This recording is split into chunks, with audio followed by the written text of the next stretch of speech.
PSC crowned പുതിയൊരു വീഡിയോയിലേക്ക് ഏവർക്കും സ്വാഗതം.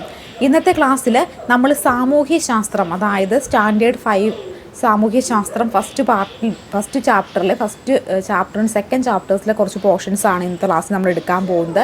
അപ്പോൾ നമ്മൾ 2026-27 മാരത്തോൺ LP-UP മാരത്തോൺ വീഡിയോസാണ് ഇപ്പോൾ ചെയ്തു പോരുന്നത്. NCERT SCERT സിലബസ് ബേസ്ഡ് ക്ലാസ്സുകളൊക്കെ ആയിരിക്കും നമ്മൾ എടുക്കുക. 2026-27 നടക്കാൻ പോകുന്ന LP-UP ആണ് നമ്മുടെ ലക്ഷ്യമെന്ന് പറയുന്നത്. അത് നേടുക എന്നതാണ് നമ്മുടെ ഒറ്റക്കെട്ടായി നിന്നുകൊണ്ട് നമ്മൾ തീർച്ചയായിട്ടും ഇത് നേടുക തന്നെ ചെയ്യും. അപ്പോൾ നമുക്ക് സിലബസിൽ പ്രകാരമുള്ളതും അതുപോലെ തന്നെ SCERT പ്രകാരമുള്ള ക്ലാസ്സുകളൊക്കെ പഠിച്ചു പോകാം. അപ്പോൾ സാമൂഹ്യശാസ്ത്രം 5ാം ക്ലാസ്സിലൊക്കെ ടെക്സ്റ്റ് ബുക്ക് മാറിയ കാര്യം നിങ്ങൾക്ക് അറിയാമല്ലോ. അപ്പോൾ മാറിയ ടെക്സ്റ്റ് ബുക്കിലെ പാർട്ടുകൾ നമുക്ക് എടുക്കാം. അപ്പോൾ നമ്മൾ കഴിഞ്ഞ ക്ലാസ്സിലൊക്കെ ഞാൻ പറഞ്ഞിരുന്നു, ആരെങ്കിലും എനിക്ക് എൻ്റെ PDF കോപ്പി ഉണ്ടെങ്കിൽ ഒന്ന് അയച്ചു തരണം. അപ്പോൾ ഒരു കുട്ടി എനിക്ക് അയച്ചു തന്നതാണ് കേട്ടോ. അപ്പോൾ അയാളോട് ഒരുപാട് താങ്ക് യു ഉണ്ട് ഇത് അയച്ചു തന്ന ആളോട്. അപ്പോൾ ഇതിൻ്റെ ഫസ്റ്റ് പാർട്ട് മാത്രമേ നമുക്ക് കിട്ടിയിട്ടുള്ളൂ. സെക്കൻഡ് പാർട്ട് ആരുടെയെങ്കിലും കയ്യിലുണ്ടെങ്കിൽ ഒന്ന് അയച്ചു തരണം കേട്ടോ.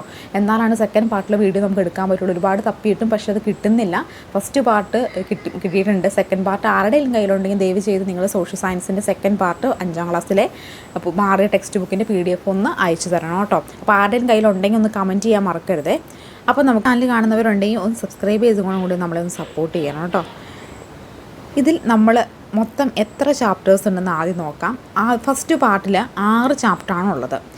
പീലിയുടെ ഗ്രാമം, ഭക്ഷണവും മനുഷ്യരും, തൊഴിൽ വൈവിധ്യങ്ങൾ, വസ്ത്രത്തിൻ്റെ നാൾ വഴികൾ, വരയ്ക്കാം വായിക്കാം, ജനങ്ങളാൽ, ഇങ്ങനെ 6 ചാപ്റ്ററാണ് മൊത്തം പ്രധാനമായിട്ടുള്ളത്. അതിൽ ഈ പീലിയുടെ ഗ്രാമം ഇത് വായിച്ച് നോക്കിക്കഴിഞ്ഞിട്ടുണ്ടെങ്കിൽ മനസ്സിലാവും. ഇത് പീലി എന്ന് പറയുന്നൊരു കുട്ടിയുടെ ഗ്രാമത്തിലേക്ക് ഒരു യാത്ര പോകുന്നതുമായി ബന്ധപ്പെട്ടിട്ടാണ് ഈ ഒരു ചാപ്റ്റർ മൊത്തം പോകുന്നത് കേട്ടോ. അപ്പോൾ ഇതിനകത്ത് നമുക്ക് മൊത്തം ഈ ഒരു ഫസ്റ്റ് ചാപ്റ്റർ മൊത്തം ആക്ടിവിറ്റി ബേസ്ഡ് ആണ്. അതായത് പീലിയുടെ ഗ്രാമത്തിൽ എന്തൊക്കെ കാര്യങ്ങൾ കണ്ടു, കൂട്ടുകാർക്ക് എന്തൊക്കെ കാര്യങ്ങൾ മനസ്സിലായി, നഗരവും ഗ്രാമവും തമ്മിൽ എന്തൊക്കെ വ്യത്യാസങ്ങളാണ് ഉള്ളത്, അങ്ങനെ വളരെ ചെറിയ ഒരു കുഞ്ഞു ചാപ്റ്ററാണ് കേട്ടോ. ഇത് നമുക്ക് ആക്ടിവിറ്റി ബേസ്ഡ് ആണ് ഒന്നാമത്തെ ചാപ്റ്റർ എന്ന് പറയുന്നത്. നമുക്ക് ആക്ടിവിറ്റീസിൻ്റെ ഒന്നും ആവശ്യമില്ല. ഏറ്റവും പ്രധാനപ്പെട്ട ഫാക്റ്റുകളും ഏറ്റവും പ്രധാനപ്പെട്ട പോയിന്റുകളും മാത്രമേ SCERT NCERT എന്ന് പറഞ്ഞ് നമ്മൾ എടുക്കേണ്ടതുള്ളൂ. അല്ലാതെ കുട്ടികൾക്ക് കൊടുത്തിട്ടുള്ള ആക്ടിവിറ്റീസിൻ്റെ ആവശ്യകത നമുക്കില്ലാത്തത് കൊണ്ട് തന്നെ ഫസ്റ്റ് ചാപ്റ്ററിൽ പീലിയുടെ ഗ്രാമത്തിൽ നിന്ന് നമുക്ക് ഒരു പോയിന്റുകൾ പോലും കിട്ടാനില്ല. എല്ലാം ഈ ഒരു ആക്ടിവിറ്റി ബേസ്ഡ് ആണ്. കുട്ടിയെ സ്വയം പരിചയപ്പെടുത്തുന്നത്. പിന്നെ ആകെ ഒരു പോയിന്റ് എന്ന് പറയുന്നത് മാത്രമേ ഉള്ളൂ. ഇതര സംസ്ഥാനങ്ങളിൽ നിന്ന് കേരളത്തിലേക്ക് അതിഥി തൊഴിലാളികൾ എത്തുന്നുണ്ട്. എവിടെ നിന്നാണ് എത്തുന്നത്?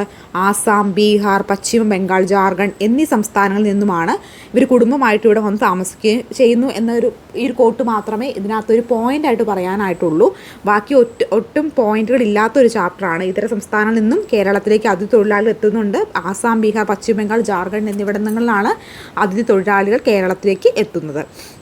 ബാക്കി മൊത്തം ഈ ഒരു ഗ്രാമവുമായി ബന്ധപ്പെട്ട് കുട്ടികൾ ചുറ്റി ആ ഗ്രാമവുമായി കണ്ട് അതുമായി ബന്ധപ്പെട്ട് അവർക്ക് ഉള്ള കാര്യങ്ങളൊക്കെയാണ് ആക്ടിവിറ്റി ബേസ്ഡ് ആയിട്ടുള്ള ചാപ്റ്ററാണിത്. അപ്പോൾ നമുക്കിതിൽ നിന്നൊന്നും എടുക്കാനില്ലാത്തതുകൊണ്ട് തന്നെ നമ്മൾ സെക്കൻഡ് ചാപ്റ്ററിലേക്ക് മൂവ് ചെയ്യാണ് കേട്ടോ.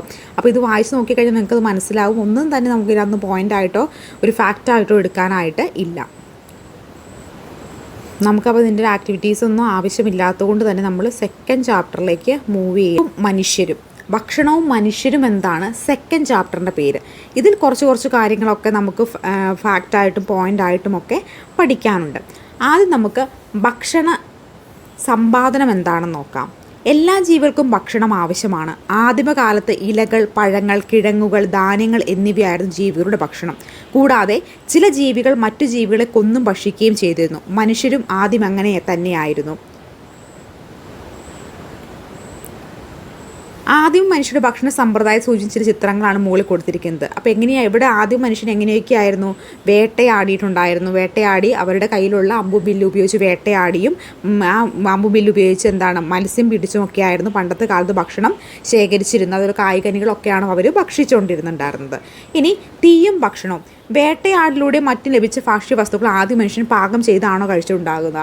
അല്ല, ഒരിക്കലുമല്ല. ആദിമ മനുഷ്യൻ എങ്ങനെയാണ് വേട്ടയാടി കിട്ടിയ വസ്തുക്കളൊക്കെ പച്ചയോടെയായിരുന്നു കഴിച്ചത്. മീൻ വേട്ടയാടി കിട്ടിയാലോ അല്ലെങ്കിൽ മറ്റു മൃഗങ്ങളൊക്കെ വേട്ടയാടി കിട്ടിയാലോ ഒക്കെ അത് പച്ചയോടെയായിരുന്നു കഴിച്ചുകൊണ്ടിരുന്നത്. പിൽക്കാലത്ത് കാട്ടിൽ തീ പടരുകയും ആ ഒരു തീയിൽ ഈ മൃഗങ്ങൾ ചത്തുപോവുകയും പിന്നെ ആ വെന്ത മാംസം കഴിച്ചപ്പോഴാണ് വേവിച്ച മാംസത്തിൻ്റെ രുചി ഇവർക്ക് മനസ്സിലാവുകയും പിന്നീട് തീ ഉപയോഗിച്ച് ഇവരെന്ത് ചെയ്തു? ഈ ഭക്ഷണം കുക്ക് ചെയ്ത്, അതായത് ഈ വേട്ടയാടിയ മൃഗങ്ങളെ വേവിച്ച് കഴിക്കാനൊക്കെ ആയിട്ട് തുടങ്ങിയതെന്നാണ് പറയപ്പെടുന്നത്. തീ ഉൽപ്പാദനവും നിയന്ത്രണവും. ഉണങ്ങിയ മരങ്ങൾ തമ്മിൽ ഉരഞ്ഞും പാറയിൽ ഉരഞ്ഞും തീ ഉണ്ടാകുന്നു മനുഷ്യന് കണ്ടു. ഉണങ്ങിയ മരം പാറയിൽ ഉരച്ചോ കല്ല് കൂട്ടിയിട്ടോ തീ ഉണ്ടാക്കാമെന്ന് അവർ മനസ്സിലാക്കി. അപ്പോൾ എന്താണ്, കാട്ടിൽ തീ പിടിച്ചു കഴിയുമ്പോൾ ഭക്ഷണം അതിൽ പെട്ടുപോയ മൃഗങ്ങളുടെ ഭക്ഷണം അവർ കഴിച്ചു. അതായത് മൃഗങ്ങളെ തീ പെട്ടുപോകുമ്പോൾ എന്ത് ചെയ്യും, അവർ തീ പിടിച്ച് ചാവും. അന്നേരം ആ ഒരു ഭക്ഷണം അവർ ആ ഒരു മൃഗത്തിൻ്റെ ആ ഒരു ഇറച്ചി കഴിച്ചപ്പോൾ അവർക്ക് മനസ്സിലായി വേവിച്ച ഭക്ഷണത്തിനാണ് കൂടുതൽ ടേസ്റ്റ് എന്ന് മനസ്സിലായി. അങ്ങനെ മനസ്സിലാക്കി പിന്നെ അവരെന്ത് ചെയ്തു, തീ ഉപയോഗിച്ച് മാംസം വേവിച്ച് കഴിക്കാനായിട്ട് തുടങ്ങി. അപ്പോൾ ഇങ്ങനെ വേവിച്ച് കഴിക്കാൻ മീൻസ് ചുട്ട് കഴിക്കുകയാണ് ചെയ്തത്, അല്ല പാത്രത്തിലിട്ട് ഇങ്ങനെ കഴിക്കുമെന്നല്ല കേട്ടോ ആദ്യ കാലത്ത് ചെയ്തിരുന്നത്. ഇതൊക്കെ നമുക്ക് ഇവരെങ്ങനെയാണ് ചെയ്തതെന്ന് തെളിവ് ലഭിച്ചത് ഉൽക്കന്ന പ്രവർത്തനങ്ങളിലൂടെയാണ്. നമുക്ക് ഇങ്ങനെയാണ് ഇവർ ചെയ്തിരുന്നത് എന്ന തെളിവുകളൊക്കെ പിൽക്കാലങ്ങളിൽ ലഭിക്കുന്നത്. അപ്പോൾ തീ എങ്ങനെ ഉണ്ടാക്കാമെന്ന് ഇവരെങ്ങനെ കണ്ടുപിടിച്ചു? ഉണങ്ങിയ മരങ്ങൾ തമ്മിൽ ഉരഞ്ഞും പാറയിൽ ഉരഞ്ഞും തീ ഉണ്ടാകുമെന്ന് മനുഷ്യൻ കണ്ടുപിടിക്കുകയുണ്ടായി. ഇനി ഭക്ഷ്യോൽപാദനം. കാലക്രമേണ മനുഷ്യൻ ഭക്ഷണ ആവശ്യത്തിന് മൃഗങ്ങളെ ഇണക്കി വളർത്തുവാനും സസ്യങ്ങളെ പരിപാലിക്കാൻ തുടങ്ങി. ഭക്ഷണ ആവശ്യത്തിനായി അവർ ആദ്യം ഇണക്കി വളർത്തിയത് ആട്, ചെമ്പരിയാട് തുടങ്ങിയ മൃഗങ്ങളെ ആയിരുന്നു. അപ്പോൾ കാലക്രമേണ വേട്ടയാടൽ എന്നതുപോലെ തന്നെ അവർ എന്ത് ചെയ്തു, ഭക്ഷണത്തിനായിട്ട് മൃഗങ്ങളെ ഇണക്കി വളർത്താനും തുടങ്ങി. സസ്യങ്ങളെ പരിപാലിക്കുന്നതിന് പകരം പരിപാലിക്കുവാൻ തുടങ്ങി. ഭക്ഷണം ആവശ്യത്തിന് അവർ എന്ത് ചെയ്തു, ആദ്യം മൃഗങ്ങളെ ഇണക്കി വളർത്തി. ഏതൊക്കെ മൃഗങ്ങളെയായിരുന്നു? ആട്, ചെമ്പരിയാട് തുടങ്ങിയ മൃഗങ്ങളെയായിരുന്നു ഇവർ ആദ്യ കാലങ്ങളിൽ ഇണക്കി വളർത്തിയിരുന്നത്. മനുഷ്യരോട് ആദ്യം ഇണങ്ങിയതും മനുഷ്യൻ ആദ്യം ഇണക്കി വളർത്തിയതും ആരംഭിച്ചതുമായ മൃഗമാണ് നായ എന്ന് പറയുന്നത്. അപ്പോൾ മനുഷ്യനോട് ആദ്യം ഇണങ്ങി മനുഷ്യൻ ആദ്യം ഇണക്കി വളർത്തിയ മൃഗം ഏതാണെന്ന് വെച്ചിട്ടുണ്ടെങ്കിൽ ഏതാണ്? അത് നായയാണ്. മനുഷ്യരോട് വേഗം ഇണങ്ങിച്ചേരാൻ കഴിയുന്നതിനാൽ വേട്ടയാടലും കാവലിനുമായി നായകൾ ഉപയോഗപ്പെടുത്തിയിരുന്നു. കൃഷി വ്യാപകമായതോടെ മറ്റു മൃഗങ്ങളെയും ഭക്ഷണത്തിന് മറ്റു ആവശ്യങ്ങൾക്കായി ഇണക്കി വളർത്തി. അപ്പോൾ എന്ത് ചെയ്തു, ആദ്യം ഇവർ ഇണക്കി വളർത്തിയ മൃഗം എന്ന് പറയുന്ന നായയാണ്. അതുകൂടാതെ പിൽക്കാലങ്ങളിൽ മറ്റുള്ള മൃഗങ്ങളെ ഇവർ ഇണക്കി വളർത്തിയിരുന്നു. വലിച്ചെറിഞ്ഞ ഭക്ഷണ വസ്തുക്കളിൽ നിന്ന് പുതിയ തൈകൾ മുളച്ചു വരുന്നത് ശ്രദ്ധയിൽപ്പെട്ടതോടെ ആയിരിക്കും ആദ്യം മനുഷ്യൻ കൃഷിയെക്കുറിച്ച് തുടങ്ങിയത്. അപ്പോൾ വലിച്ചെറിഞ്ഞ ഭക്ഷണത്തിൽ നിന്ന് ഇപ്പോൾ ഒരു പഴം കഴിച്ചിട്ട് വലിച്ചെറിയുകയാണെങ്കിൽ അതിൻ്റെ കുരു അവിടെ കിടന്ന് മുളയ്ക്കുന്നവർ ശ്രദ്ധയിൽപ്പെട്ടിട്ടുണ്ടാകാം. അതിൽ നിന്നായിരിക്കും കുരു നട്ട് കഴിഞ്ഞാൽ മുളയ്ക്കുമെന്നൊരു ആശയമൊക്കെ ഇവർക്ക് കിട്ടുകയും പിൽക്കാലങ്ങളിൽ ഇവർ കൃഷിയിലേക്കൊക്കെ തിരിയുകയും ഒക്കെ ചെയ്തത് നമുക്ക് അനുമാനിക്കാം. പാറ തന്നെ വിത്ത് ഉണങ്ങിപ്പോകും, വെള്ളത്തിലിട്ടാൽ ചീഞ്ഞു പോകും. എന്നാൽ ഈർപ്പവും ചൂടുമുള്ള മണ്ണിൽ വിത്ത് മുളയ്ക്കുവാൻ അവർ മനസ്സിലാക്കി. ഇങ്ങനെയാണ് കൃഷി ആരംഭിച്ചത്. തുടർന്ന് ഭക്ഷ്യയോഗ്യമായ ചെടികളും വേരുകളും വൃക്ഷങ്ങളും തിരഞ്ഞെടുത്ത് നടാനും കൃഷി ചെയ്യാൻ തുടങ്ങി. ഗോതമ്പ്, ബാർലി, ചാമ, കിഴങ്ങുവർഗ്ഗങ്ങൾ എന്നിവയാണ് ആദ്യകാലത്ത് കൃഷി ചെയ്തിരുന്നത്. അപ്പോൾ ആദ്യകാലങ്ങളിൽ കൃഷി ചെയ്തിരുന്ന പ്രധാനപ്പെട്ട ഇനങ്ങൾ ഏതൊക്കെയായിരുന്നു? ഗോതമ്പ്, ബാർലി, ചാമ, കിഴങ്ങുവർഗ്ഗങ്ങൾ എന്നിവയൊക്കെയാണ് ആദിമകാലത്ത് കൃഷി ചെയ്തിരുന്നത്. കൃഷിക്ക് ആവശ്യമായ ജലവും വളക്കൂറുള്ള മണ്ണും പ്രധാനമായി ലഭിച്ചിരുന്ന നദീതടങ്ങളിലാണ്. അപ്പോൾ കൃഷിക്ക് ആവശ്യമായിട്ടുള്ള മണ്ണും മറ്റുള്ള കാര്യങ്ങളൊക്കെ എവിടെ നിന്നാണ് ആദ്യം ലഭിച്ചിരുന്നത്? ഈ നദിതടങ്ങളിലാണ് ഇവർ കൃഷി ചെയ്തിരുന്നത്. അപ്പോൾ നദിതടങ്ങളിലാണ് മനുഷ്യൻ കൃഷി ചെയ്യാൻ ആരംഭിച്ചത്. ഇതോടെ ഭക്ഷണം തേടി അലിഞ്ഞിരിക്കുന്ന മനുഷ്യൻ കൃഷിയിടങ്ങൾക്ക് സമീപത്ത് സ്ഥിരവാസമായിട്ട് ആരംഭിച്ചു. പണ്ട് ഇങ്ങനെ കാട് കയറി ഭക്ഷണാവശ്യങ്ങൾക്ക് വേണ്ടി അലഞ്ഞിരുന്ന മനുഷ്യൻ എന്ത് ചെയ്തു, നദീതീരത്ത് കൃഷി ചെയ്യുകയും നദീതീരത്ത് താമസിക്കാനൊക്കെ തുടങ്ങി. ഇനി എന്തെല്ലാം കൃഷിയുടെ സമീപത്ത് സ്ഥിരവാസമാക്കിയത് കൊണ്ട് അവർക്ക് എന്തെല്ലാം നേട്ടങ്ങളുണ്ടായി? ഒന്ന്, കൃഷിയിടങ്ങൾ സംരക്ഷിക്കാൻ സാധിച്ചു. ഭക്ഷണം തേടി അലഞ്ഞു തിരിയേണ്ടി വന്നില്ല. ഭക്ഷ്യവസ്തുക്കളുടെ ലഭ്യത വർദ്ധിച്ചു. കൂടുതൽ വിശ്രമ സമയമൊക്കെ കിട്ടി. ഇനി ഭക്ഷണ വസ്തുക്കളുടെ സംഭരണം. ആദ്യം മനുഷ്യൻ അന്നേക്ക് ആവശ്യമായ ഭക്ഷണം മാത്രമാണ് ശേഖരിച്ചിരുന്നത്. എന്നാൽ കൃഷി പുരോഗതി പ്രാപിച്ചതോടെ മനുഷ്യർക്ക് ആവശ്യമായ അധികം ഭക്ഷണ വസ്തുക്കൾ ലഭിച്ചു. ദൈനംദിന ആവശ്യം കഴിഞ്ഞ് ബാക്കിയുള്ളവ സൂക്ഷിച്ചു വെക്കുന്നതിന് പ്രത്യേക സൗകര്യങ്ങൾ ആവശ്യമായി വന്നു. ബാക്കിയായ ഭക്ഷ്യവസ്തുക്കൾ എന്തിലൊക്കെ ആയിരിക്കും അവർ സൂക്ഷിച്ചിട്ടുണ്ടാവുക? മൺപാത്രങ്ങളിൽ, മൃഗത്തോൽ കൊണ്ട് നിർമ്മിച്ച സഞ്ചികളിൽ, ഉറ കൊണ്ട് നിർമ്മിച്ച കുട്ടകളിലൊക്കെ എന്ത് ചെയ്തു, ബാക്കി വന്ന ഭക്ഷണം അവർ സൂക്ഷിക്കുകയുണ്ടായി. അപ്പോൾ കൃഷി ആരംഭിക്കുന്നതിന് മുമ്പ് വേട്ടയാടി ദൈനംദിനത്തിന് ആവശ്യമായിട്ടുള്ള വസ്തുക്കളൊക്കെ ഇവരെടുക്കും, എന്നിട്ട് അവർ ഭക്ഷിക്കും. എന്നിട്ട് എന്ത് ചെയ്യും, നെക്സ്റ്റ് ഡേ വീണ്ടും വേട്ടയാടാനും പോകും. അങ്ങനെയൊക്കെയായിരുന്നു. പിന്നീട് കൃഷി ആരംഭിച്ചതോടുകൂടി ഇവർ എന്ത് ചെയ്തു, ഇവർക്ക് കൂടുതൽ സാധനങ്ങൾ ഉൽപ്പാദിപ്പിക്കാനായിട്ട് സാധിച്ചു. അപ്പോൾ നശിച്ചു പോകാതിരിക്കാൻ വേണ്ടി അവർ പല കാര്യങ്ങളൊക്കെ ഉപയോഗിച്ച് ടെക്നിക്സൊക്കെ ഉപയോഗിച്ചുകൊണ്ട് ഇവരത് സംരക്ഷിക്കാനായിട്ട് തുടങ്ങി. ആദ്യ കാർഷിക ഉപകരണങ്ങൾ കമ്പ്, കല്ല്, കൊമ്പ്, എല്ല് എന്നിവയായിരുന്നു മനുഷ്യരുടെ ആദ്യകാല കാർഷിക ഉപകരണങ്ങൾ. മണ്ണിളക്കി വിത്ത് കുഴിച്ചിടാൻ ഈ ഉപകരണങ്ങൾ ഉപയോഗിച്ചിരുന്നു. അപ്പോൾ എന്താണ്, കമ്പ്, കല്ല്, കൊമ്പ്, എല്ല് എന്നിവയൊക്കെ ഉപയോഗിച്ചിട്ട് എന്ത് ചെയ്തു, മണ്ണിളക്കി വിത്ത് കൃഷിയൊക്കെ ആരംഭിച്ചിരുന്നു. വെള്ളത്തിലിട്ട് അലിഞ്ഞു പോകുന്നതാണല്ലോ മൺകട്ട. എന്നാൽ മണ്ണ് കുഴച്ച് പാത്രങ്ങൾ രൂപപ്പെടുത്തുന്ന ചുട്ടെടുത്താൽ വെള്ളം ശേഖരിക്കാനാവുന്ന ചൂടാക്കുമെന്ന് മനുഷ്യർ മനസ്സിലാക്കി. ആദ്യകാലങ്ങളിൽ കളിമണ്ണ് കുഴിച്ച് കൈകൾ കൊണ്ടാണ് മൺപാത്രം നിർമ്മിച്ചിരുന്നത്. കൃഷി വ്യാപകമായതോടെ ധാന്യങ്ങൾ സൂക്ഷിച്ചു വയ്ക്കാൻ പല വലുപ്പത്തിലുള്ള മൺപാത്രങ്ങൾ ആവശ്യമായി വന്നു. മൺപാത്രങ്ങൾ ആഹാരം പാചകം ചെയ്ത് ഉപയോഗിച്ചിരുന്നു. അവ നിർമ്മിക്കാനുള്ള ചക്രം കണ്ടുപിടിച്ചത് മനുഷ്യ ചരിത്രത്തിലെ പ്രധാന വഴിത്തിരിവായത്. അപ്പോൾ എന്താണ്, മൺപാത്രങ്ങൾ നിർമ്മിക്കാനുള്ള ചക്രം കണ്ടുപിടിച്ചതോടുകൂടി മനുഷ്യ ജീവിതത്തിൽ പുതിയൊരു വഴിത്തിരിവ് തന്നെ ഉണ്ടാവുകയാണ്. ഇത് മൺപാത്ര നിർമ്മാണം വ്യാപകമാകുന്നതിന് കാരണമായി ഭക്ഷ്യവസ്തുക്കൾ സംഭരിച്ച് സൂക്ഷിക്കുന്നതിന് പ്രാചീന കാലം ധാന്യപ്പുരകൾ നിർമ്മിച്ച് തെളിവ് ലഭിച്ചിട്ടുണ്ട്. അപ്പോൾ എന്താണ്, ഭക്ഷണം ഒക്കെ നമുക്ക് സൂക്ഷിക്കുന്നതിനായിട്ട്, അതായത് ഭക്ഷണ പദാർത്ഥങ്ങൾ സൂക്ഷിക്കുന്നതിനായിട്ട് വലിയ ധാന്യപ്പുരകളൊക്കെ നമുക്ക് എന്താണ് അന്നത്തെ കാലത്ത് ഉണ്ടായിരുന്നതായിട്ട് പിൽക്കാലങ്ങളിൽ കന്ന പ്രക്രിയ വഴി തെളിവ് ലഭിച്ചിട്ടുണ്ട്. അതാണ് ഈജിപ്ഷ്യൻ സംസ്കാരം, മെസപ്പൊട്ടാമിയൻ സംസ്കാരം, ചൈനീസ് സംസ്കാരം, അങ്ങനെ ഒരുപാട് സംസ്കാരങ്ങളെക്കുറിച്ച് നമ്മൾ പഠിക്കുന്നുണ്ടല്ലേ. ആ സംസ്കാരങ്ങളിലൊക്കെ നമ്മൾ കാലി ബംഗാളായാലും ലോതലായാലും മോഹൻജദാരോ ആയാലും നമ്മളങ്ങനെ ഒരുപാട് തരത്തിലുള്ള ഉൽക്കരണം ചെയ്ത പ്രദേശങ്ങളെക്കുറിച്ച് രൂപാറായാലും ഒക്കെ പഠിക്കുന്നുണ്ട്. അപ്പോൾ ഇതൊക്കെ എങ്ങനെയാണ് നമുക്ക് ഇങ്ങനെ അവിടെ എങ്ങനെയായിരുന്നു ആളുകൾ ജീവിച്ചിരുന്നത് നമുക്ക് എങ്ങനെയാണ് മനസ്സിലായത്? അവിടെ ഉൽക്കരണം ചെയ്യുമ്പോൾ അവിടെ നിന്ന് ലഭിച്ച തെളിവുകളുടെ അടിസ്ഥാനത്തിലാണ് ഇവിടെ അങ്ങനെ ആയിരുന്നു ജനജീവിതം എന്ന് നമ്മൾ അനുമാനിക്കുന്നത്. ഇനി ധാന്യപ്പുര. പ്രാചീന ഇന്ത്യയിൽ നിലനിന്ന നദിയുടെ സംസ്കാരങ്ങളിൽ സിന്ധു നദിയുടെ സംസ്കാരം അഥവാ ഹാരപ്പൻ സംസ്കാരം ഇവിടുത്തെ ഏറ്റവും പ്രധാനപ്പെട്ട സവിശേഷത ഒന്നാണ് ധാന്യപ്പുര. അപ്പോൾ ധാന്യപ്പുര ഇവിടെ സംസ്കാരത്തിൽ പ്രധാനപ്പെട്ട സവിശേഷതയാണ്, ഹാരപ്പൻ സംസ്കാരത്തിലെ പ്രധാനപ്പെട്ട സവിശേഷതയാണ്. നോട്ട് ചെയ്ത് വെക്കണേ, ഇമ്പോർട്ടൻ്റ് ആണേ. എന്താണ് ധാന്യപ്പുര ഏറ്റവും സവിശേഷത എന്തായിരുന്നു? ധാന്യപ്പുരയായിരുന്നു. പ്രാചീന ഇന്ത്യയിൽ നിന്ന നദി സംസ്കാരങ്ങൾ സിന്ധു നദി സംസ്കാരം അഥവാ ഹാരപ്പൻ സംസ്കാരം ഇവിടുത്തെ ഏറ്റവും പ്രധാനപ്പെട്ട സവിശേഷത എന്തായിരുന്നു? ധാന്യപ്പുരയായിരുന്നു. അവ ഇഷ്ടിക കൊണ്ട് കെട്ടി ഉണ്ടാക്കിയതായിരുന്നു. വിദൂര ഗ്രാമങ്ങളിൽ നിന്നും ധാന്യങ്ങൾ കൊണ്ടുവന്ന് ധാന്യപ്പുരകളിൽ എന്ത് ചെയ്തിരുന്നു? സൂക്ഷിച്ചിരുന്നു. ഇനി ഭക്ഷ്യവസ്തുക്കളുടെ കൈമാറ്റം. ആദ്യ മനുഷ്യൻ ആവശ്യത്തിലധികം വന്ന ഭക്ഷ്യവസ്തുക്കൾ പിൽക്കാല ഉപയോഗത്തിനായി സൂക്ഷിച്ചു മാത്രമാണ് ചെയ്തിരുന്നത്. അധികം വന്ന ഭക്ഷ്യവസ്തുക്കൾ പിന്നീടുള്ള ഉപയോഗത്തിനായി സംഭരിക്കുക മാത്രമല്ല, ആവശ്യക്കാർ കൈമാറ്റം നടത്തുകയും ചെയ്തിരുന്നു. തനിക്ക് ആവശ്യ വസ്തുക്കൾ തേടുന്നതിനായി ഓരോരുത്തരും സംഭരിച്ച വസ്തുക്കൾ മറ്റൊരാൾക്ക് കൈമാറുകയും ഒക്കെ ചെയ്തിട്ടുണ്ടായിരുന്നു. ഇനി ഭക്ഷ്യവസ്തുക്കൾ കൈമാറ്റം ദക്ഷിണേന്ത്യയിൽ. ഏകദേശം 1500 വർഷങ്ങൾ മുമ്പ് ദക്ഷിണേന്ത്യയിൽ ഭക്ഷ്യവസ്തുക്കൾ കൈമാറ്റം നിലനിന്നതായി സംഘകാല കൃതികൾ സൂചിപ്പിച്ചിട്ടുണ്ട്. ഓരോ പ്രദേശത്തും മറ്റുള്ളവരെ മറ്റു പ്രദേശങ്ങളിലേക്കും അവർ സംഭരിച്ച ഭക്ഷ്യവസ്തുക്കൾ കൈമാറ്റം ചെയ്യുകയും അവർ തങ്ങൾ ആവശ്യമായി സ്വീകരിക്കുകയും ചെയ്തിരുന്നു.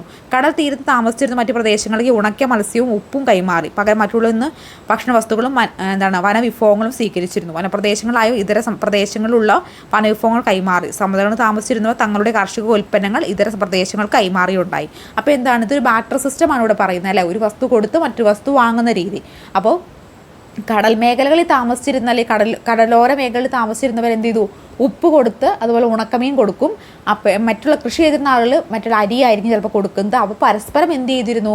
അവർ ഭക്ഷ്യവസ്തുക്കൾ മറ്റുള്ള കാര്യങ്ങളൊക്കെ അങ്ങോട്ടും ഇങ്ങോട്ടും ഒന്ന് കൈമാറി ഉപയോഗിച്ചിരുന്നു. ഇനി കൈമാറ്റ സമ്പ്രദായം. നാണയ വ്യവസ്ഥ നിലനിന്നതിന് മുമ്പ് സാധനങ്ങൾ പരസ്പരം കൈമാറ്റം ചെയ്യപ്പെടുന്ന രീതി ഉണ്ടായിരുന്നു. ഈ കൈമാറ്റ രീതിയാണ് ബാർട്ടർ സമ്പ്രദായം എന്ന പേരിൽ അറിയപ്പെടുന്നത്. അപ്പോൾ കൈമാറ്റ സമ്പ്രദായത്തെയാണ് ഈ ബാർട്ടർ സമ്പ്രദായം എന്ന് പറയുന്നത്. ഒരു സാധനം കൊടുത്ത് മറ്റൊരു സാധനം മേടിക്കുന്നു. ഇപ്പോൾ ഉപ്പ് കൊടുത്ത് തേയില മേടിക്കും, അല്ലെങ്കിൽ തേയില കൊടുത്ത് വേറെ എന്താ അരി മേടിക്കും. അങ്ങനെ സാധനങ്ങൾ പരസ്പരം എന്ത് ചെയ്തിരുന്നു? ആളുകൾ കൈമാറ്റം ചെയ്തിരുന്നു. ഇത്തരം കൈമാറ്റങ്ങൾ സമൂഹത്തിൽ നിരവധി മാറ്റങ്ങൾ ഉണ്ടാക്കി. സാധനങ്ങളുടെ കൈമാറ്റം കച്ചവടത്തിലേക്ക് നയിച്ചു. അതുവഴി ചന്തകൾ രൂപപ്പെട്ടു. ചന്തകൾ ക്രമേണ കച്ചവട കേന്ദ്രങ്ങളായി വികസിച്ചു. സാധനങ്ങൾ വാങ്ങുന്നതിനും വിൽക്കുന്നതിനുമായി ജനങ്ങൾ കച്ചവട കേന്ദ്രങ്ങൾ എത്തുകയും അവ ക്രമേണ നഗരങ്ങളായി മാറുകയും ചെയ്തു. അപ്പോൾ എങ്ങനെയാണ്? ആദ്യം ഇവർ ഒരു വസ്തു കൊടുത്ത് മറ്റു വസ്തുവിൽ നിന്ന് ആളുകൾ അങ്ങോട്ട് പരസ്പരം കൈമാറി. പിന്നെ എന്ത് ചെയ്തു? ചെറിയ ചെറിയ ചന്തകൾ രൂപപ്പെട്ടു. ചന്തകൾ കച്ചവട കേന്ദ്രങ്ങളായി മാറി. കച്ചവട കേന്ദ്രങ്ങൾ പിന്നീട് എന്ത് ചെയ്തു? നഗരങ്ങളൊക്കെ ആയി മാറുകയും ഉണ്ടായി. ആദ്യകാലങ്ങളിൽ കേരളത്തിൽ ജനങ്ങൾ ഭക്ഷ്യവസ്തുക്കൾ ശേഖരിക്കുന്നതിന് വിദൂര സ്ഥലങ്ങളിലേക്ക് കൊണ്ടുപോകുന്നതിന് കൈമാറ്റം ചെയ്യുന്നതിനും എന്തൊക്കെ വസ്തു മാർഗ്ഗങ്ങളുമായിരിക്കും ഉണ്ടായിരിക്കുക അതൊക്കെ ചർച്ച ചെയ്ത് തീരുമാനിക്കാനാണ് പറഞ്ഞേക്കുന്നത്. ഇതൊക്കെ ആക്ടിവിറ്റിയാണ്. അപ്പോൾ നമുക്കതൊന്നും ഇവിടെ ആക്ടിവിറ്റി ബേസ്ഡ് ആയിട്ടുള്ള കാര്യങ്ങളാണ് കൊടുത്തിരിക്കുന്നത്. അത് നമുക്ക് ആവശ്യമില്ല. ഇനി ദേശങ്ങൾ കടന്ന് ഭക്ഷ്യവസ്തുക്കളുടെ കൈമാറ്റം. ഭക്ഷ്യവസ്തുക്കളുടെ കൈമാറ്റം ഒരു പ്രദേശത്ത് മാത്രം ഒതുങ്ങി നിൽക്കുന്നതായിരുന്നില്ല. ദേശങ്ങൾ കടന്ന് കൈമാറ്റം വ്യാപിച്ചിരുന്നു. പ്രാചീന കാലം മുതൽ തന്നെ നമ്മുടെ നാടിന് വിദൂര ദേശങ്ങളുമായി സാധനങ്ങളുടെ കൈമാറ്റം ഉണ്ടായിരുന്നു. റോമക്കാർ, ചൈനക്കാർ, അറബികൾ, പേർഷ്യക്കാർ, ജൂതന്മാർ എന്നിവരായിരുന്നു പ്രധാനമായിട്ടും കൈമാറ്റം ഉണ്ടായിരുന്നത്. ഇന്ത്യയിൽ നിന്ന് മറ്റു പ്രദേശങ്ങൾക്ക് പ്രധാനമായും കൈമാറ്റം ചെയ്തിരിപ്പെട്ട എന്തൊക്കെയായിരുന്നു? കുരുമുളക്, ഏലം, ഇഞ്ചി, ഗ്രാമ്പൂ, കറുകപ്പട്ട തുടങ്ങിയവ സുഗന്ധവ്യഞ്ജനങ്ങൾ ആയിരുന്നു. ഇവയിൽ വിദേശികൾക്ക് ഏറ്റവും പ്രിയപ്പെട്ടത് കറുത്ത പൊന്നെന്നറിയപ്പെടുന്ന കുരുമുളകായിരുന്നു കേട്ടോ. അപ്പോൾ ഏറ്റവും പ്രധാനപ്പെട്ട എന്തൊക്കെ കയറ്റുമതി ചെയ്തിരുന്നു? കുരുമുളക്, ഏലം, ഇഞ്ചി, ഗ്രാമ്പൂ, കറുകപ്പട്ടയും സുഗന്ധവ്യഞ്ജനങ്ങളൊക്കെ ആയിരുന്നു. ഏറ്റവും പ്രധാനപ്പെട്ടത് അത് എന്തായിരുന്നു? കുരുമുളകായിരുന്നു. അപ്പോൾ ഇങ്ങനെ ഈ ഒരു ഇത്തരത്തിലുള്ള ഈ സുഗന്ധദ്രവ്യങ്ങളും സുഗന്ധ വ്യഞ്ജനങ്ങളും ഒക്കെ കണ്ടിട്ടാണ് എന്ത് ചെയ്തു? വിദേശികൾ നമ്മുടെ നാട്ടിലേക്ക് ആകർഷിക്കുകയും ഇവരെങ്ങോട്ട് വരികയും ഇവിടെ നിന്ന് സമ്പത്ത് അവരുടെ നാട്ടിലേക്ക് കൊണ്ടുപോവുകയും ചെയ്ത്. അപ്പോൾ ഇവിടെ വന്നവർ കണ്ടു കഴിഞ്ഞപ്പോൾ ഇവിടുത്തെ ശക്തി അത്ര ഇതല്ല, വേണം നമുക്ക് ഇവിടെ ആധിപത്യം സ്വീകരിക്കാം എന്നുള്ള രീതിയിൽ അവർ എന്ത് ചെയ്തു? ഇവിടെ നമ്മുടെ ഇന്ത്യയെ അടക്കി ഭരിക്കുകയും അങ്ങനെ 100 വർഷക്കാലം നമ്മളെ അടക്കി ഭരിച്ച് അടിമകളാക്കി വയ്ക്കുകയും പിന്നീട് നമുക്ക് സ്വാതന്ത്ര്യം ലഭിക്കുകയൊക്കെ ചെയ്തല്ലേ. അപ്പോൾ ഈ സുഗന്ധ വ്യഞ്ജനങ്ങൾ തേടിയുള്ള മറ്റുള്ള വിദേശികളുടെ യാത്ര ഇന്ത്യയിലേക്ക് വന്ന് അവസാനിക്കുമ്പോൾ വരുമ്പോൾ പിന്നീട് പിൽക്കാലങ്ങളിൽ ഉണ്ടായതാണ് നമ്മൾ അടിമകളാക്കുകയും നമുക്ക് സ്വാതന്ത്ര്യം നിഷേധിക്കപ്പെടുകയും ഒക്കെ ചെയ്ത സംഭവങ്ങൾ. ഇന്ത്യയിലെത്തിയ പോർച്ചുഗീസ് സഞ്ചാരിയായ വാസ്കോഡ് ഗാമ തിരികെ യൂറോപ്പിലേക്ക് പോയപ്പോൾ യാത്രാ ചെലവിൻ്റെ 60 ഇരട്ടി വിലയുള്ള ചരക്ക് കൊണ്ടുപോയിരുന്നതായി ചരിത്രരേഖകൾ പറയുന്നുണ്ട്.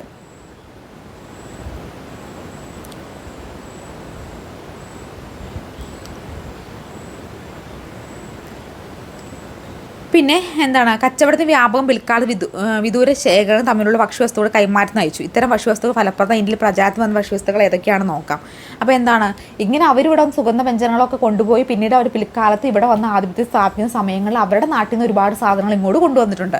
അതാണ് പേരയ്ക്ക, പപ്പായ, കൈതച്ചക്ക, കശുവണ്ടി, മരച്ചീനി, ഉരുളക്കിഴങ്ങ്. ഇതൊക്കെ ഈ തരത്തിൽ വിദേശങ്ങളിൽ അങ്ങോട്ടും ഇങ്ങോട്ടും കൈമാറ്റം ചെയ്യപ്പെട്ട വിഭവങ്ങളാണ്. അതിൽ പേരയ്ക്കയുടെ ജന്മദേശം ഏതാണ്? മെക്സിക്കോ ആണ്. മെക്സിക്കോ ആണ് പേരയ്ക്കയുടെ ജന്മദേശം എന്ന് പറയുന്നത്. ഇനി പേരയ്ക്കയിൽ ഏറ്റവും കൂടുതൽ ഉള്ളത് ഏതൊക്കെ വൈറ്റമിൻസ് ആണ്? എ, ബി, സി എന്നിവയൊക്കെയാണ് പേരയ്ക്കയിൽ ഏറ്റവും കൂടുതലുള്ള വൈറ്റമിൻസ്. ഉഷ്ണമേഖലയിലെ ആപ്പിൾ എന്നാണ് എന്തറിയപ്പെടുന്നത്? പേരയ്ക്ക അറിയപ്പെടുന്നത്. ഉഷ്ണമേഖലയിലെ ആപ്പിൾ എന്നറിയപ്പെടുന്നത് എന്താണ്? പേരയ്ക്കയാണ്. പോർച്ചുഗീസുകാരാണ് പേരയ്ക്ക ഇന്ത്യയിൽ എത്തിച്ചത്. അപ്പോൾ ജന്മദേശം മെക്സിക്കോ ആണ്. ഉഷ്ണമേഖലയിലെ ആപ്പിൾ എന്നാണ് പേരയ്ക്ക അറിയപ്പെടുന്നത്. പോർച്ചുഗീസുകാരാണ് ഇന്ത്യയിലേക്ക് പേരയ്ക്ക കൊണ്ടുവന്നത്.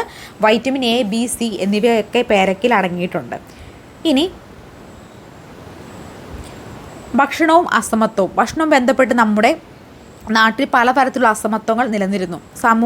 സാമൂഹ്യ അസമത്വങ്ങൾ എല്ലാ വിഭാഗ ജനങ്ങളും ഒരുമിച്ചാണ് ഭക്ഷണം കഴിക്കുന്ന തടസ്സമുണ്ടാക്കി. ഈ വിജയത്തിൽ സാമൂഹ്യ പരിഷ്കർത്താവ് സഹോദരൻ അയ്യപ്പൻ്റെ നേതൃത്വം എറണാകുളം ചെറായി മിശ്രഭോജനം നടത്തി. ആ മിശ്രഭോജനം സംഘടിപ്പിച്ച വ്യക്തിയുടെ പേരെന്താണ്? സഹോദരൻ അയ്യപ്പനാണ്. എവിടെ വെച്ചാൽ നടത്തിയത്? എറണാകുളത്തെ ചെറായിൽ വെച്ചിട്ടാണ് മിശ്രഭോജനം നടത്തുന്നത്. അപ്പോൾ സഹോദരൻ അയ്യപ്പൻ്റെ ആണ് മിശ്രഭോജനം എവിടെ വെച്ച് നടന്നു? എറണാകുളത്തെ ചെറായിൽ വെച്ചിട്ടാണിത് നടക്കുന്നത്. 1917 മെയ് 29 വിവിധ ജാതിക്കാരെ ഒന്നിച്ചിരുത്തി സഹോദരൻ അയ്യപ്പൻ്റെ നേതൃത്വത്തിൽ എറണാകുളം ജില്ലയിലെ ചെറായിൽ മിശ്രഭോജനം സംഘടിപ്പിച്ചത്. എല്ലാ വിഭാഗം ജനങ്ങൾക്ക് ഒന്നിച്ചിരുന്ന് ഭക്ഷണം കഴിക്കുന്നതിനുള്ള അവകാശം നിഷേധിക്കപ്പെട്ടതിനെതിരെയാണ് ഈ സമരം നടത്തിയത്. മിശ്രഭോജന നേതൃത്വം കൊടുത്തതിനാൽ ശക്തമായ എതിർപ്പ് സഹോദരൻ അയ്യപ്പൻ നേരിടേണ്ടതായി വന്നു. കേരളത്തിൽ നിലനിൽക്കുന്ന സാമൂഹ്യമായ അസമത്വമാണ് തെളിവ് ഈ ഒരു വെളിവാക്കും. ജാതി വ്യവസ്ഥയാണ് അസമത്തിന് കാരണമായത്. അപ്പോൾ സഹോദരൻ അയ്യപ്പനാണ് മിശ്രഭോജനം നടത്തിയത്. ഏത് വർഷം? 1917 മെയ് 29. ഇമ്പോർട്ടൻ്റ് ആണ്, ഓർത്തിരിക്കണേ. മിശ്രഭോജനം നടത്തിയത് ആരാണ്? സഹോദരൻ അയ്യപ്പനാണ്. ഏത് വർഷമാണ്? 1917 മെയ് 29 സഹോദരൻ അയ്യപ്പൻ മിശ്രഭോജനം നടത്തിയത്. എവിടെ? എറണാകുളം ചെറായിലാണ് അദ്ദേഹം ഇത് നടത്തിയത്. ഇനി ബംഗാളിലെ ഭക്ഷ്യക്ഷാമത്തെക്കുറിച്ച് നമുക്ക് നോക്കാം. ബ്രിട്ടീഷ് ഭരണകാലത്ത് അമിതമായ സാമ്പത്തിക ചൂഷണം ഇന്ത്യയിൽ ഭക്ഷണക്ഷാമത്തിന് കാരണമാവുകയും തൽഫലമായി നിരവധി പേർ മരണപ്പെടുകയും ചെയ്തു. ഇതിനുദാഹരണമാണ് 1943 ബംഗാളിൽ ഉണ്ടായ ഭക്ഷ്യക്ഷാമം. ബംഗാളിലെ ജനങ്ങളുടെ പ്രധാന ഉപജീവന മാർഗ്ഗം കൃഷിയായിരുന്നു. ബംഗാൾ തീരത്തുണ്ടായ ശക്തമായ കൊടുങ്കാറ്റിൻ്റെ ഫലമായി അവിടുത്തെ നെൽകൃഷി വ്യാപകമായി നശിച്ചു. ഇത് തുടർന്ന് ബംഗാളിലെ ഭക്ഷ്യക്ഷാമം ഉണ്ടായി. ഈ ക്ഷാമകാലത്ത് ഏകദേശം 30 ലക്ഷം പേർ പട്ടിണി മൂലം മരണപ്പെട്ടു എന്നാണ് പറയപ്പെടുന്നത്. അപ്പോൾ 30 ലക്ഷം പേർ പട്ടിണി മൂലമൊക്കെ മരണപ്പെട്ടു എന്ന് പറയുമ്പോൾ എത്രമാത്രം ഒരു ഭക്ഷ്യക്ഷാമമായിരിക്കും ആ ഒരു കാലഘട്ടത്തിൽ 1943 കാലഘട്ടത്തിൽ ബംഗാളിൽ ഉണ്ടായതെന്ന് ഓർത്തു വയ്ക്കുക അല്ലേ. ഇനി സമ്പത്തിൻ്റെ വിതരണത്തിനുള്ള അസമത്വമാണ് പട്ടിണിക്ക് മറ്റൊരു കാരണം. എല്ലാവർക്കും തുല്യമായത് സമ്പത്ത് വിതരണം ചെയ്യുന്നത്. അതിനാൽ ചിലർ യഥേഷ്ടം ഭക്ഷണം കഴിക്കുമ്പോൾ മറ്റു ചിലർ പട്ടിണി കിടക്കേണ്ടതായി വരുന്നു. ദാരിദ്ര്യം പട്ടിണിക്കും എതിരെയായി പ്രവർത്തനം ശക്തിപ്പെടുത്തുകയും എല്ലാവർക്കും ഭക്ഷണം ഉറപ്പാക്കുകയും ചെയ്യുന്ന ലക്ഷ്യത്തോടെ ഓരോ വർഷവും ഒക്ടോബർ 16 ലോക ഭക്ഷ്യദിനമായി ആചരിക്കുന്നു. അപ്പോൾ ഒക്ടോബർ 16 പ്രത്യേകത എന്താണ്? ലോക ഭക്ഷ്യദിനമാണ്. ഇമ്പോർട്ടൻ്റ് ആണ്, ഓർക്കണേ. ഒക്ടോബർ 16 പ്രത്യേകത എന്താണ്? ലോക ഭക്ഷ്യദിനമാണ്. ദാരിദ്ര്യ നിർമ്മാർജ്ജനത്തിനായി വിവിധ പദ്ധതികൾ നടപ്പിലാക്കുന്ന മാതൃക സംസ്ഥാനമാണ് കേരളം. ദാരിദ്ര്യ നിർമ്മാർജ്ജന കേരള സർക്കാർ രൂപപ്പെടുത്തിയുള്ള പദ്ധതിയാണ് കുടുംബശ്രീ മിഷൻ ഉദാഹരണം. അപ്പോൾ ദാരിദ്ര്യ നിർമ്മാർജ്ജനത്തിനായി കേരള സർക്കാർ രൂപം കൊടുത്തിട്ടുള്ള പദ്ധതിയാണ് ഏത്? കുടുംബശ്രീ മിഷൻ എന്ന് പറയുന്നത് കേട്ടോ. അത് ഇമ്പോർട്ടൻ്റ് ആണ്. ഒക്ടോബർ 16 ലോക ഭക്ഷ്യദിനമാണ്. ദാരിദ്ര്യം നിർമ്മാർജ്ജനം ചെയ്യാനായി കേരള സർക്കാർ രൂപം കൊടുത്തിട്ടുള്ള പദ്ധതിയുടെ പേരെന്താണ്? പദ്ധതിക്ക് ഉദാഹരണമാണ് കുടുംബശ്രീ മിഷൻ എന്ന് പറയുന്നത്. ഇനി ദേശീയ ഭക്ഷ്യസുരക്ഷാ നിയമം, നാഷണൽ ഫുഡ് സെക്യൂരിറ്റി ആക്ട് 2030. ഇത് എപ്പോഴും PSC പ്രീവിയസ് ഇയർ പലതവണ റിപ്പീറ്റ് ചെയ്ത് ചോദിച്ചൊരു ചോദ്യമാണ് കേട്ടോ. ഇമ്പോർട്ടൻ്റ് ആണ്. ഇന്ത്യ ദേശീയ ഭക്ഷ്യസുരക്ഷാ നിയമം 2013 നിലവിൽ വന്നു. എല്ലാവർക്കും ഭക്ഷ്യസുരക്ഷ ഉറപ്പാക്കുക എന്നതാണ് നിയമത്തിൻ്റെ ലക്ഷ്യം. ഈ ലക്ഷ്യം മുൻനിർത്തി പ്രവർത്തിക്കുക ശക്തമായ പൊതുവിതരണ സംവിധാനം നമ്മുടെ രാജ്യത്ത് നിലവിലുണ്ട്. അപ്പോൾ ഇന്ത്യ ദേശീയ ഭക്ഷ്യസുരക്ഷാ നിയമം നിലവിൽ വന്ന വർഷം ഏതാണ്? 2013. ഓർക്കണേ, ഇമ്പോർട്ടൻ്റ് ആണ്. ഇന്ത്യയിൽ ദേശീയ ഭക്ഷ്യസുരക്ഷാ നിയമം നിലവിൽ വന്നതെന്നാണ്? 2013 നിലവിൽ വന്നത്. ഇനി ഭക്ഷണവും ആരോഗ്യം. മനുഷ്യരുടെ ജീവൻ നിലനിൽക്കുന്ന അടിസ്ഥാന ആവശ്യങ്ങളിൽ ഒന്നാണല്ലോ ഭക്ഷണം. ആരോഗ്യം നിലനിൽക്കുന്ന ഭക്ഷണത്തിന് സുപ്രധാനമായ പങ്കുണ്ട്. പോഷക സമൃദ്ധ ഭക്ഷണം കഴിക്കുന്നതിലൂടെ നമ്മുടെ ശാരീരികവും മാനസികവും ആരോഗ്യം നിലനിർത്താൻ സാധിക്കും. എന്നാൽ അനാരോഗ്യമായ ഭക്ഷണശീലം പല ജീവിതശൈലി രോഗങ്ങൾക്കും കാരണമാകുന്നുണ്ട്. 2023 അന്താരാഷ്ട്ര ചെറുധാന്യ വർഷം, ഇതും പ്രീവിയസ് ഇയർ ആയിട്ട് PSC ലേറ്റസ്റ്റ് ആയിട്ട് ചോദിച്ചിട്ടുണ്ടായിരുന്നു 2023 ഈ ചെറുധാന്യ വർഷത്തെക്കുറിച്ച്. ഐക്യരാഷ്ട്ര സംഘടനയുടെ നിർദ്ദേശപ്രകാരം 2023 അന്താരാഷ്ട്ര ചെറുധാന്യ വർഷമായി തിരഞ്ഞെടുക്കപ്പെട്ടു. ചെറുധാന്യങ്ങളുടെ ഉൽപ്പാദനവും ഉപഭോഗവും പ്രോത്സാഹിപ്പിക്കുക എന്താണ് അന്താരാഷ്ട്ര ചെറുധാന്യ വർഷ ദിനത്തിന്റെ പ്രധാന ലക്ഷ്യം. 2023 പ്രത്യേകത എന്താണ്? അന്താരാഷ്ട്ര ചെറുധാന്യ വർഷ ദിനമാണ്. പുല്ലുവർഗത്തിൽപ്പെട്ട ധാന്യവിളകളാണ് ചെറുധാന്യങ്ങൾ. ജോർ, റാഗി, വരക്, തിന എന്നിവയാണ് ചെറുധാന്യങ്ങൾ ഉൾപ്പെടുന്നത്. ഹൃദയ സംബന്ധമായ പ്രശ്നങ്ങളുടെ മറ്റ് ജീവിതശൈലി രോഗങ്ങളുടെ നിയന്ത്രിക്കാൻ ചെറുധാന്യങ്ങൾ കഴിയും. അതിനാൽ പോഷക സമൃദ്ധമായ ചെറുധാന്യം നമ്മുടെ ഭക്ഷണം നിത്യേന ഉൾപ്പെടുത്തേണ്ടതുണ്ട്. അപ്പോൾ ഏതൊക്കെയാണ്? റാഗി, മണിച്ചോളം, ബാർലി, വിരക്, ബജ്ര, തിന എന്നിവയ്ക്കാണ് ഈ ചെറു ധാന്യങ്ങൾ എന്ന് പറയുന്നത്. ഐക്യരാഷ്ട്ര സംഘടന നിർദ്ദേശപ്രകാരം 2023 എന്തായിട്ട് ആചരിക്കുന്നു? അന്താരാഷ്ട്ര ചെറുധാന്യ വർഷ ദിനമായിട്ടാണ് ആചരിക്കുന്നത്. ഇതിൻ്റെ പ്രധാനപ്പെട്ട ലക്ഷ്യം എന്താണ് ഇങ്ങനെ ആചരിക്കാൻ കാരണം? ചെറുധാന്യങ്ങൾ ഉൽപ്പാദനവും ഉപഭോഗവും പ്രോത്സാഹിപ്പിക്കുക എന്നതാണ് 2023 അന്താരാഷ്ട്ര ചെറുധാന്യ വർഷമായിട്ട് പ്രഖ്യാപിക്കാനുള്ള പ്രധാനപ്പെട്ട ലക്ഷ്യമായിട്ട് കരുതപ്പെടുന്നത്. ഇനി ഭക്ഷ്യവസ്തുക്കളുടെ ലഭ്യത എല്ലാ പൗരന്മാരുടെ നിയമപ്രകാരമായ അവകാശമാണ്. നമുക്ക് ലഭിക്കുന്ന ഭക്ഷണം കരുതലോടെ ഉപയോഗിക്കുക. ഭക്ഷണം പാഴാക്കാതിരിക്കുന്ന, ഒരു നേരത്തെ ഭക്ഷണം പോലും ലഭിക്കാത്തവരോട് നാം ചെയ്യുന്ന ക്രൂരതയാണ്. മറ്റുള്ളവർക്ക് കൂടി അവകാശപ്പെട്ട ഭക്ഷണമാണ് നാം പാഴാക്കുന്നത് എന്ന തിരിച്ചറിവ് ഓരോരുത്തർക്കും ഉണ്ടാകണം. അപ്പോൾ നമ്മൾ കഴിക്കുന്ന ഭക്ഷണം എങ്ങനെയാണ്? ഒരിക്കലും നമ്മളത് പാഴാക്കാൻ പാടില്ല. കാരണം നമ്മളിവിടെ പാഴാക്കുമ്പോൾ അതുപോലും കിട്ടാതെ പട്ടിണി കിടക്കുന്ന നിരവധി പേർ ഇന്ന് ലോകത്ത് ജീവിച്ചിരിപ്പുണ്ടെന്ന് നമ്മൾ ഓർക്കണം. പ്രത്യേകിച്ച് സൊമാലിയ പോലുള്ള രാജ്യങ്ങളിൽ ഒരുപാട് തരത്തിലുള്ള പട്ടിണി അനുഭവിക്കുന്ന ആളുകൾ ഉണ്ട്. അപ്പോൾ ഇന്നത്തെ ക്ലാസ്സിൽ നമ്മൾ പ്രധാനമായിട്ട് 2ാമത്തെ ചാപ്റ്ററാണ് നോക്കിയത്. 1ാമത്തെ ചാപ്റ്റർ വലിയ കാര്യമായിട്ടൊന്നുമില്ലായിരുന്നു. മൊത്തം ആക്ടിവിറ്റി ബേസ്ഡ് ആയതുകൊണ്ടാണ് ആക്ടിവിറ്റീസ് ഒന്നും വായിച്ചു പോകാത്ത, ആക്ടിവിറ്റീസ് ഒന്നും നമുക്ക് ആവശ്യമില്ല. അപ്പോൾ 2ാമത്തെ ചാപ്റ്റർ മുതലാണ് നമ്മൾ തുടങ്ങിയിട്ടുള്ളത്. 2ാമത്തെ ചാപ്റ്റർ ഇമ്പോർട്ടൻറ്റ് ചാപ്റ്ററാണ്. ഒരുപാട് ഫാക്റ്റുകൾ, ഒരുപാട് പോയിന്റുകൾ ഈ ഒരു ചാപ്റ്ററിലുണ്ട്. അപ്പോൾ കൃത്യമായിട്ട് നിങ്ങളത് നോട്ട് ചെയ്ത് വിചാരിക്കുന്നു. അപ്പോൾ അതിൽ ചാനൽ കാണുന്ന കൂട്ടുകാരോട് സബ്സ്ക്രൈബ് ചെയ്ത് സപ്പോർട്ട് ചെയ്യണം. തുടർന്ന് നമ്മൾ വീഡിയോസ് കണ്ടിന്യൂസ് ആയിട്ട് ഇടുന്നതാണ്. അപ്പോൾ ആർക്കുടെയും കയ്യിൽ പാർട്ട് 2, അതായത് സ്റ്റാൻഡേർഡ് 5 പാർട്ട് 2 ടെക്സ്റ്റ് ബുക്ക് ഉണ്ടെങ്കിൽ ഒന്ന് പറയണം കേട്ടോ, കമൻറ്റിലൊന്ന് പറയണേ. അപ്പോൾ നമുക്ക് മറ്റു വീഡിയോയുമായി കാണാം. Thank you so much.